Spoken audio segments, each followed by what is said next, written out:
आऊज़ुबिल्लाहिमिनश्शैतानिर्रजीम बिस्मिल्लाहिर्रहमानिर्रहीम। अस्सलामु अलैकुम डियर स्टूडेंट्स। आज की इस इम्पोर्टेंट वीडियो में मैं आपको जॉन कीट्स की मशहूर पोइम ओड टू नाइटिंगेल, इसकी उर्दू ट्रांसलेशन और इसके अलावा आपको इस पोइम की तशरीह भी दिखाऊंगा। तो काइंडली आपने इस वीडियो को लाजमी आखिर तक वॉच करना है। ये पीपीएससी और एमए इंग्लिश के लिटरेचर के स्टूडेंट्स के लिए बहुत ही अहम वीडियो है। मैं आपको बताता चलूँ कि ओड टू नाइटिंगेल पर मैं 3 वीडियोस बनाऊंगा। एक ये वाली है, दूसरी कंटेक्स्ट पर है और तीसरी इस पोइम के मतलब सवाल पर है। तो काइंडली आपने उन तमाम वीडियोस को मुकम्मल वॉच करना है। उसके लिए आपने मेरे चैनल को लाजमी सब्सक्राइब करना है ताकि वो वीडियोस आप तक बआसानी से मिल सकें। सबसे पहले ओड टू नाइटिंगेल की बात करते हैं। ये किसने लिखी? जॉन कीट्स ने लिखी। कब लिखी? 1819 में। और ये पोइम 80 लाइन्स पर मुश्तमिल है। 8 से 10 स्टैंजे पर यानी लाइन्स पर मुश्तमिल है। स्टैंजा जो है वो 8 से 10 लाइनों पर मुश्तमिल है। और इसके अलावा मैं आपको बताता चलूँ rhyming scheme A B C D E C और डी ई है। और थीम डेथ है, इमोरलिटी है और कॉन्शियसनेस है और आइसोलेशन है यानी तन्हाई।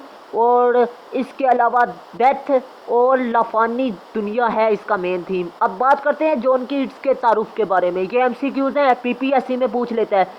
यानी 31 अक्टूबर 1795 में पैदा हुए और इनकी डेथ 23 फरवरी 1821 में हुई। और ये किस एज के शायर हैं? रोमांटिक एज के।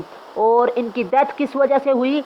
टीबी की वजह से, ट्यूबरक्लोसिस की वजह से। ये आपसे एमसीक्यूज पूछ लेता है। और मशहूर काम कौन से हैं? ओड टू नाइटिंगेल और स्लिप एंड पोइट्री है। अब बात करते हैं ट्रांसलेशन की। ये स्टैंजा नंबर 1 है जी। My heart aches and a drowsy numbness pains. मेरा दिल दर्द करता है और नींद की वजह से क्या हो रहा है? मेरा दिल सुन हो चुका है। My sense as though of hemlock I had drink. Hemlock क्या है जी? हेमलक एक जहर का नाम है जी। मतलब जैसे मैंने हेमलक को पी लिया हो। और इम्पिटेड सम डोल ओपाइट टू द रेन्स। मतलब ये है जी कि उसने कुछ जहरीली दवाई पी ली हो। 1 minute past and Lethe wards and संक।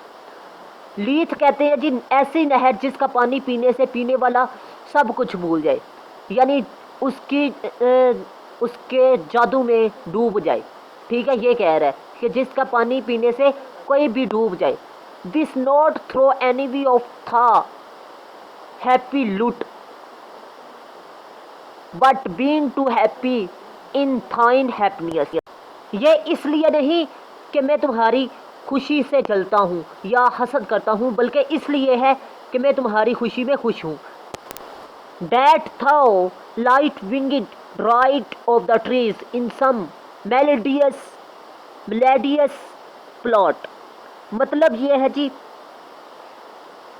कि तुम दरख्तों के हल्के परों वाले खुश्क किसी सरसब्ज प्लाट में बीज के सब्जे की तरह हो। ठीक है। Of beechen green and shadow numberless. मतलब ये है जी और घास के मैदान में और साए से बेशुमार साए में हो। Singest of summer in full throated ease. मतलब ये है जी तुम आराम से गर्मियों के मौसम में गाना गा रहे हो। ये कह रहा है जी। अब इस स्टैंजे की तशरीह की तरफ चलता हूँ जी। इसी शेर में शायर कहता है तुम्हारा गाना मैं सुन रहा हूँ और तुम्हारा गाना एक प्लाट में सुन रहा हूँ और गाना सुनकर मुझे खुशी महसूस हो रही है और इस खुशी में मुझे ऐसी फीलिंग्स आ रही है जैसे कि मैं नशे में हूँ। ठीक है, ये है जी फर्स्ट स्टैंजे की तशरीह। तो मैं उम्मीद करता हूँ आपको अच्छे तरीके से समझ में आ चुकी होगी। अगर आपने अभी तक मेरे चैनल को सब्सक्राइब नहीं किया तो लाजमी सब्सक्राइब कर लीजिएगा ताकि इस तरह की इंफॉर्मेटिव वीडियो का नोटिफिकेशन सबसे पहले आपको मिल सके। नेक्स्ट स्टैंजे की तरफ चलते हैं जी। O for a draught of vintage, vintage कहते हैं शराब की एक किस्म को, that hath been cooled a long age in the deep depth earth, के कीट्स एक शराब पीना चाहते हैं जो कि ज़मीन में एक लंबे अरसे तक रखी गई हो। यानी लंबे अरसे तक जब शराब को ज़मीन के नीचे रखा जाता है, यानी पुरानी जितनी भी शराब हो वो मज़ेदार होती है, तो इसीलिए किड्स भी ऐसी शराब का मज़ा चखना चाहते हैं। Tasting of Flora and the country green, dance and prevention song and sun burnt mirth, मतलब फ्लोरा का मतलब है फूलों का जायका होना चाहिए, ठीक है। एंड कंट्री ग्रीन यानी हरियाली का जायका होना चाहिए। वो जो सी शराब है ऊपर जिक्र किया है जो ज़मीन के अंदर होनी चाहिए, ठंडी शराब, उस शराब में जो सा जायका होना चाहिए वो फूलों का होना चाहिए और हरियाली का होना चाहिए और डांस का होना चाहिए। और इसके अलावा कौन सा होना चाहिए, जो लोग ग्रो की सूरत में डांस करते हैं, गाना गाते हैं, उसका होना चाहिए। सूरज की चमक जैसा उसमें जायका होना चाहिए। ये कौन कह रहा है, कीट्स कह रहा है, जो वो शराब पीना चाहता है, ठीक है। O for a beaker full of the warm south, और कीट्स के लिए जो सा शराब का प्याला है वो कहाँ से आए, साउथ से आए। फुल ऑफ द ट्रू, और एकदम खरा हो, द ब्लूसफुल हाइपोक्रेन। अब यहाँ पर मैं बताता चलूँ हाइपोक्रेन क्या है। हाइपोक्रेन एक ऐसा दरख्त है जिसका रस पीने से शायर पोइट्री अच्छे तरीके से लिख सकता है, और शायर कीट्स यहाँ पर उस का जायका या उसका रस पीना चाहता है ताकि शायर अच्छी पोइट्री लिख सके। With beaded bubbles winking at the brim, और जिसके किनारे पर बबल्स निकल रहे हों, ठीक है। एंड पर्पल स्टेनिट माउथ, जिसे पीने के बाद मेरा मुंह पर्पल हो जाए।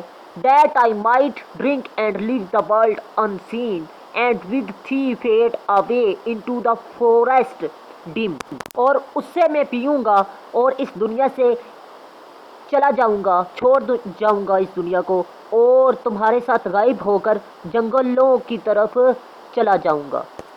अब इस स्टैंजे की तशरीह की तरफ चलते हैं।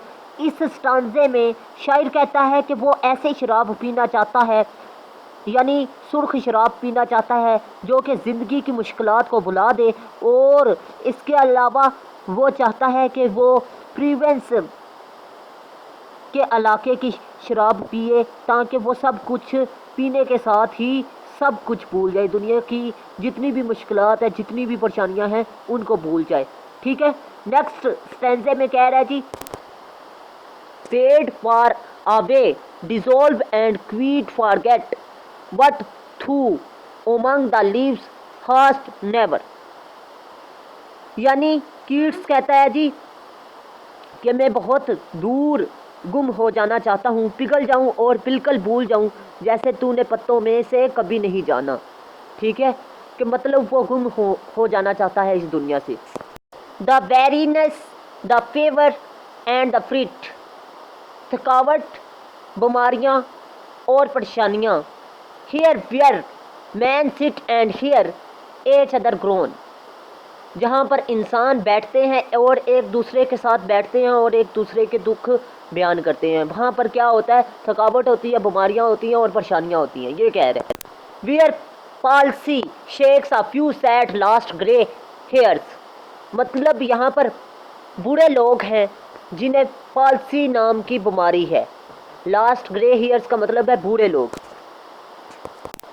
Wear youth grows pale and spectre thin and dies, मतलब ये है जहाँ जो से जुबान लोग हैं वो पतले हो जाते हैं या पीले हो जाते हैं और मर जाते हैं, ठीक है।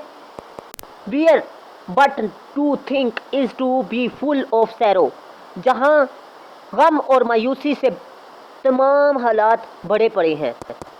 एंड लीडन आइड डिस्पेयर्स, मतलब आंखों की चमक ख़त्म हो चुकी है। Where beauty can not keep her lustrous eyes, जहाँ खूबसूरती अपनी आंखों की चमक को नहीं बचाती, और new love pine at them beyond tomorrow, और जो प्यार है नया वो भी वक्त के साथ ख़त्म हो जाता है। यह किससे मुखातिब है शायर?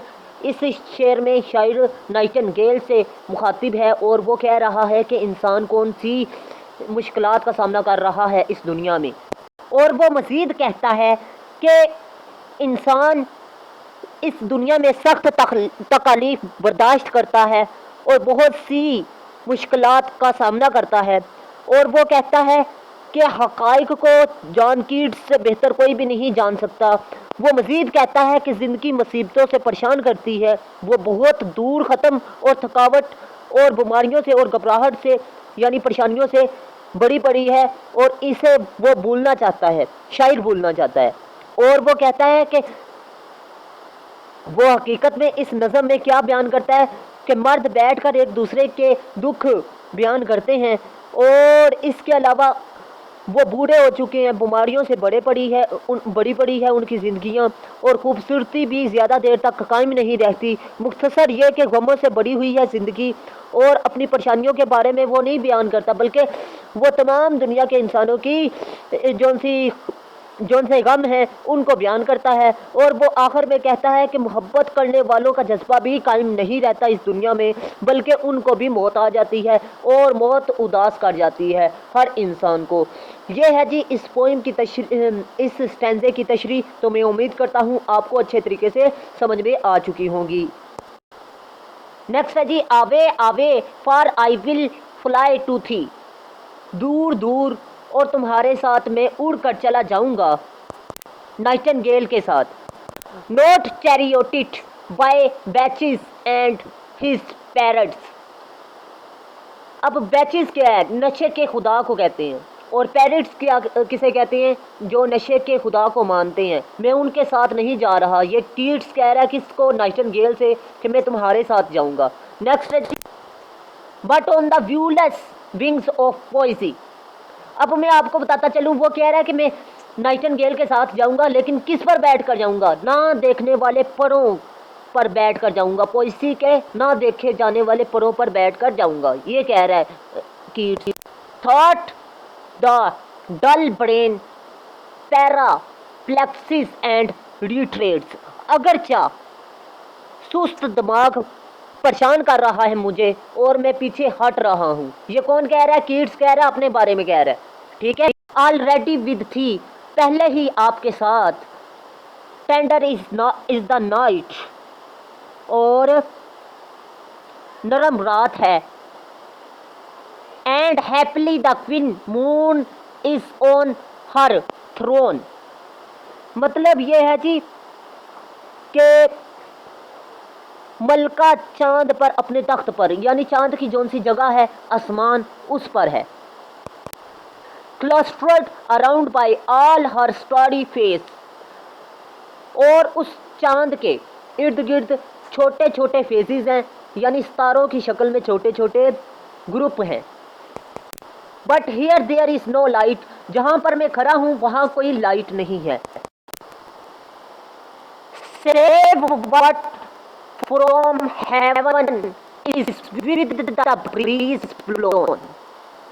सवाए उस रोशनी के जो आसमान हवा के साथ आ रही है जन्नत से या आसमान से। थ्रो विंडरस ग्लूम्स एंड विंडरिंग मोसी वेस। और वो जो सी हवा है वो कहाँ से आ रही है? मोटे मोटे और उदासियों वाले रस्तों से आ रही है। अब इस स्टैंजे की तशरीह की तरफ चलते हैं।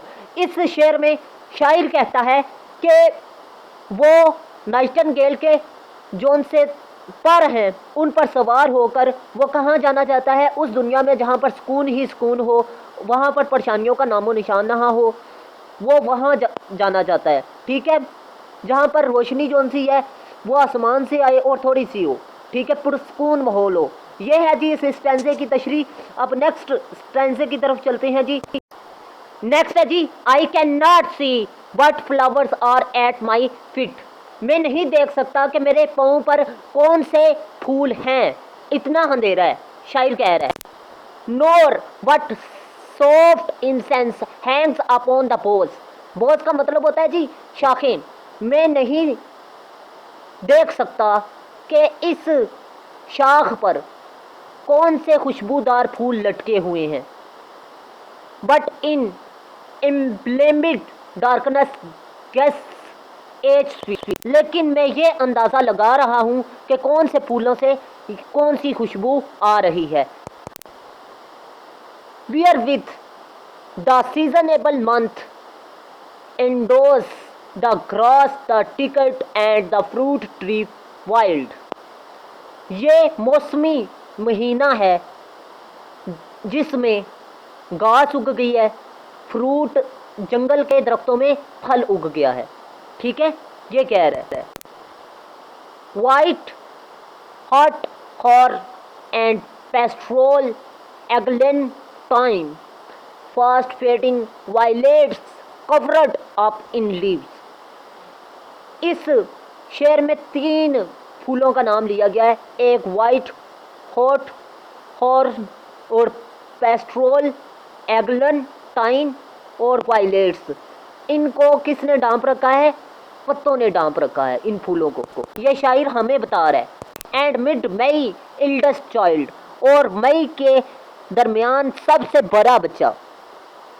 The coming musk rose full of deep wine, और कस्तूरी गुलाब के आने वाला। ठीक है, फुल ऑफ द वाइन यानी उसके पत्ते जो सी हैं वो किससे भरे पड़े हैं? शराब के कतरों से। ठीक है। The murmurous haunt of flies on summer eves. अब शायर हमें बता रहा है कि उसके इर्द गिर्द जो सी हैं वो शहद की मक्खियाँ जो सी होती हैं वो बरबरा रही हैं, यानी आवाज़ें निकाल रही हैं गर्मियों में। अब तशरीह की तरफ चलते हैं। इस स्टैंजे में शायर हमें हवासे खमसा के बारे में बताता है, यानी अब अंधेरा है जंगल में, तो जंगल में वो हवासे खमसा के ज़रिए इर्द गिर्द के माहौल को महसूस करता है, और वो हमें बताता है कि उसने कौन कौन सी खुशबू सूंघी और कौन कौन सी चीज़ को चमकता हुआ देखा। जैसे कि उसने चांद को चमकता हुआ देखा और खुशबुओं को पहचान कर उसने अंदाज़ा लगाया ये फलां चीज़ का फूल है। ठीक है, हर तरफ अंधेरा है लेकिन वो देख तो नहीं सकता सिवाय एक चांद की रोशनी के। वो फूलों को महसूस करता है, सूंघ सकता है, और इसके अलावा इस स्टैंजे में वो ये भी बताता है कि कौन सा फूल है और कौन सी शाख है। ये सब कुछ वो बता देता है अंदाज़ा लगाकर। वो फूलों की खुशबू से अंदाज़ा लगाता है कि वो सफ़ेद शहफैनी या किस किस्म के फूल का ये दरख्त है, क्योंकि मैंने आपको इकसाम बता दी हैं कि कौन कौन से फूल उसने जंगल में देखे। वायलेट्स किस्म का। ठीक है, ये सब कुछ इस स्टैंजे में शायर हमें बताता है। ठीक है, नेक्स्ट है जी darkling I listen and for many a time I have been half in love with easeful death. गंभीर आवाज़ में सुन रहा हूँ या गंभीर आवाज़ से मैं सुन रहा हूँ। फॉर मैनी अ टाइम, और बहुत से वक्त में। I have been half in love with easeful death, और मैं आसान मौत ढूंढना चाहता हूँ। ठीक है, मुझे आसान मौत से प्यार है। Called him soft names in many a music rhyme, और जिस तरह लोग महबूबाओं को प्यार से बुलाते हैं, इसी तरह मैंने अपनी मौत को नरम और प्यार के अल्फाज से बुलाया है। To take into the air my sweet breath, और वो मौत इस ताज़ा हवा में आकर मेरी सांस को ले जाए। ये कौन कह रहा है? कीट्स कह रहा है मौत को। Now more than ever seems it rich to die, और मैं इस वक्त को महसूस कर रहा हूँ, बहुत खुशगवार वक्त है मरने के लिए। To cease upon the midnight with no pain, और ये रात का जौन सा वक्त है, आधी रात का वक्त, इसमें मैं जीना छोड़ दूँ और मुझे दर्द ना हो। While thou art pouring forth thy soul abroad in such an ecstasy, यानी जब मैं अपने जिस्म से रूह निकालने के मंजर को महसूस कर रहा हूँ। अब ये वो नाइटिंगेल से कह रहा है कि तुम गाना गाओगी तो मेरी रूह निकल जाएगी, तो ये मुझे ऐसे लगेगा जैसे कि मेरे जिस्म से कुछ भी नहीं हो रहा, मुझे दर्द ही नहीं होगा। मौत जब आती है तो इंसान को दर्द होता है, वो दर्द नहीं होगा जब तुम्हारा गाना तुम गा रही होगी या तुम अपना गाना गा रही होगी। स्टिल वुड्स थू sing and I have years in pen. और तुम बाद में मेरी मौत के बाद भी गाना गाओगी लेकिन मेरे कान बेकार हो जाएंगे। टू थाई हाई रक्यूम बिकम असो। ये तुम जो सा बहुत अच्छा गाना गाती हो ना, नाइटिंगेल से कह रहा है, ये मेरे लिए बेकार हो जाएगा। अब इस स्टैंजे की तशरीह की तरफ चलते हैं। इस स्टैंजे में शायर जो सा है वो ख्याली दुनिया में जा चुका है और मौत को वो कहता है कि मौत मेरे लिए पुरअमन है, ठीक है, ख्याली दुनिया में जाकर कह रहा है। और इसे मौत का कोई डर नहीं और वो मौत को आज़ादी के तौर पर देखता है। आसान मौत इसके लिए एक तसल्ली या सुकून का बाइस है। वो कहता है कि मौत इसके मसाइल का हल है। ज़िंदगी के इस लम्हे में मौत के सिवा कोई चीज़ इसके लिए मदद नहीं कर सकती। वो अमन चाहता है, वो तसव्वुर की दुनिया चाहता है, लेकिन वो आर्जी है क्योंकि इंसान एक ख्याल करता है लेकिन जल्द ही हकीकत का सामना करता है, ठीक है। वो इसका मुस्तकिल हल चाहता है और वो हल मौत में है, ठीक है। अगर चाहे इसकी मौत जो सी है वो करीब आ चुकी है, लेकिन वो साथ ही अफसोस करता है कि वो नाइटिंगेल की खुशगवार आवाज़ को नहीं सुन पाएगा मौत के बाद भी। नेक्स्ट है जी, thou wast not born for death. और तुम मौत के लिए नहीं पैदा हुई, इमोर्टल बर्ड, तुम्हें मौत नहीं आएगी कभी भी। ये नाइटिंगेल को शायर कह रहा है, Keats. No hungry generation tread thee down, मतलब कोई भूखी नस्ल तुझे नहीं ढूंढेगी, यानी कोई भी नस्ल तुम्हें नहीं भूलेगी। The voice I hear this passing night was harried in ancient days by emperor and clown।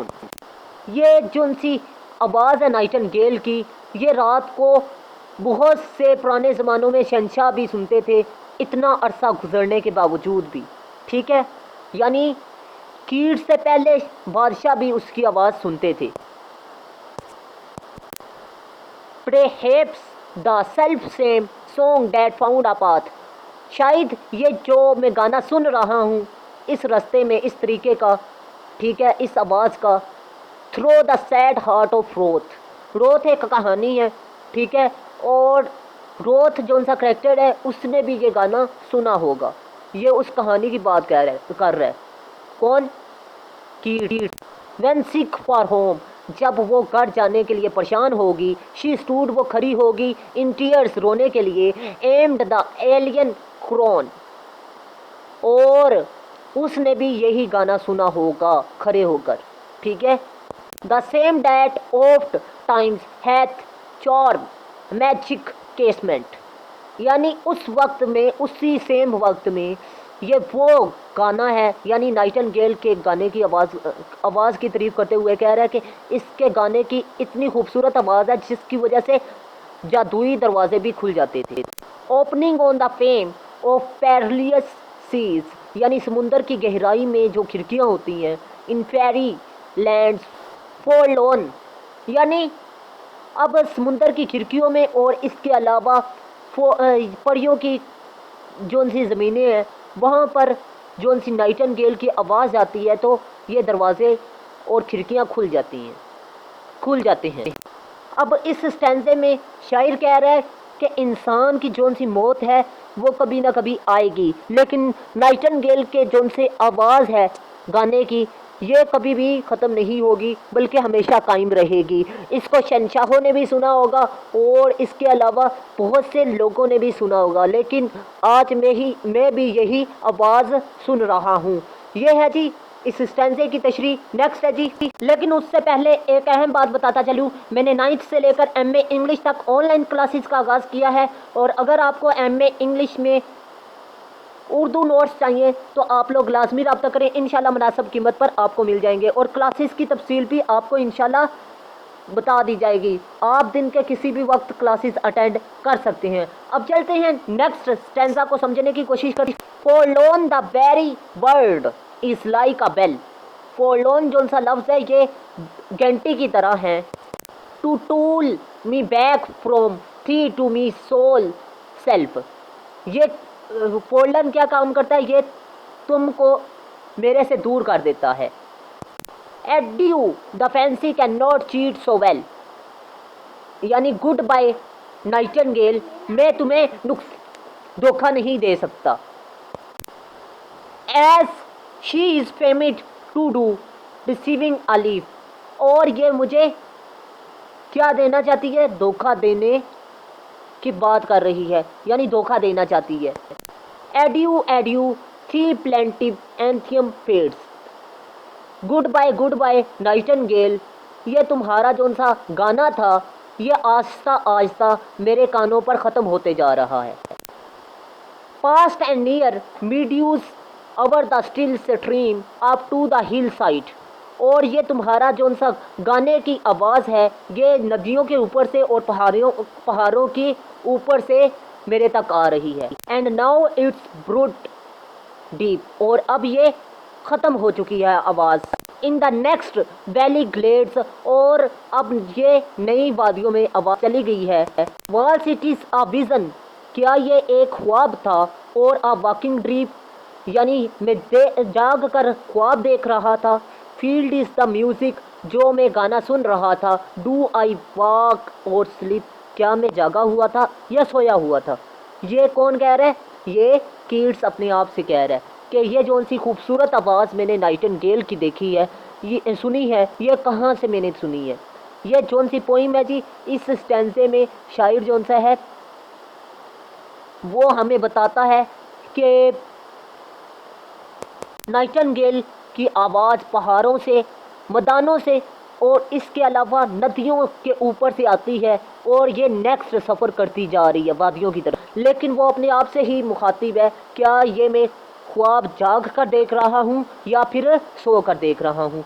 ये है जी आज की वीडियो। अगर वीडियो अच्छी लगी तो वीडियो को लाजमी लाइक कीजिएगा, दोस्तों के साथ लाजमी शेयर कीजिएगा, मुझे दुआओं में लाजमी याद रखिएगा। अल्लाह हाफिज़। पाकिस्तान जिंदाबाद, पाकिस्तान पाइंदाबाद।